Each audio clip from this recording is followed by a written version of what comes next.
Well, it's another beautiful day in the city, maybe a little bit chilly, but what an interesting corner we have here in North Beach. You can see the Transamerica Pyramid right behind me.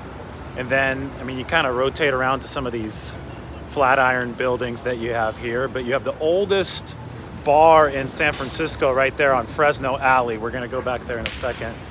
And then obviously you have Chinatown right down Grant Street. So kind of an intersection of a bunch of different things. If you haven't been to this part of town, make your way here, especially if you're a 49ers fan from further out. I would recommend actually starting in North Beach in this intersection with Chinatown and the financial district, Jackson Square, not too far away. Anyway, you know how the off season works. I don't have any food to show you guys today, but I have some 49ers to talk. Just a quick little point. DJ Jones, is he worth re-signing or not? Because a lot of people are talking about this right now.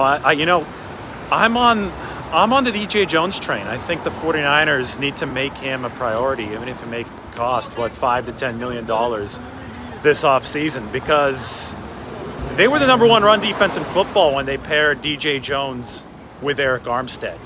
And when the 49ers are the number one run defense in football, they're able to rush the passer because they get into favorable down and distance. And I think Jones is a game wrecker. Now, consider the fact that the 49ers played 20 games this season.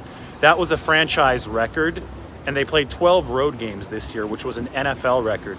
Jones started all 20 of the 49ers games. He was a clog up in the middle, ESPN's run-stop win rate. DJ Jones, number one in all of football.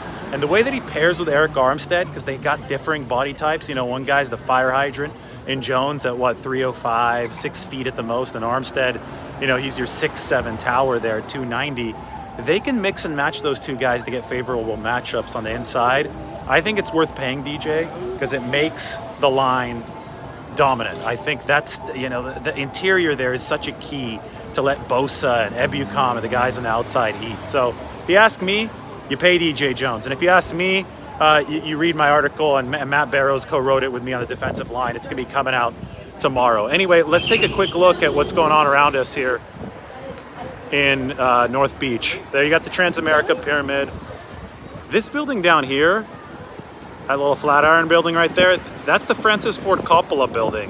The Godfather movie director. He actually owns that one. I believe he's got an apartment on the top, but it's a cool little Flatiron building that you pair with the pyramid, which is sweet. Now, the reason I like this corner of town is because you have Chinatown one way, there's Grant Street, something going on down there. A lot of people in Grant down Chinatown. And then you can kind of turn and go up Grant into North Beach. And then this right here is the oldest bar in the city, the saloon. And by the way, people who come from the valley, Fresno Street, pretty cool, right? Now, the best news about all of this, you got the oldest bar in San Francisco, and look what's moving in next door. I know it's backwards because I'm doing it selfie style, but that's a taqueria right there. That's El Farolito, the legendary place down in the Mission that's open till 4 a.m. North Beach really needed a taqueria, and now North Beach will get its taqueria right next to the oldest bar, so the drunk people can go from here to here, and the whole time they can talk about the 49ers. All right, everybody subscribe. We'll talk to you soon. Hopefully El Farolito and North Beach open soon so we can eat some burritos and maybe we'll get them on the show. All right, everybody take care.